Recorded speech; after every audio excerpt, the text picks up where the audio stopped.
diputatu nagusi jauna, diputatu jaun andreak, mahaikideak, batzarkideak, Ordiziako udalbatzako gainerako kideak, eskerrik asko eta ongi etorri gaur Ordiziara. Hori bikoitza da, alde batetik, Ordiziaren ordezkari gisa egitea tokatzen zaidalako, duela 23 urte egin zen bezala, eta bestetik, aukera ederran sortatu zaigulako asteazkenez eginda Ordiziaren izaeran eragin handia duen zerbait ezagutzeko.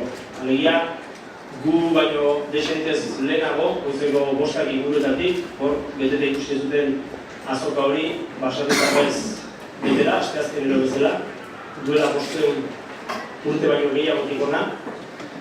Eta pixka bat, ikusten dut, eguna jarri zenetik, pozetako bat hori izala, ez? Zue guzti hori, Gipuzkoako ordezkarioi erakustea, zertan oinarritzen den herri honen izaera. Goierri baiaran gaude, agian gaur urra hunditan sartzea izango da, baina probestuko dut esateko ikastolan menbilela Goierri eta Goierri garaiaz hitz egiten genuela, gaur Goierriz bakarrik hitz egiten dugu.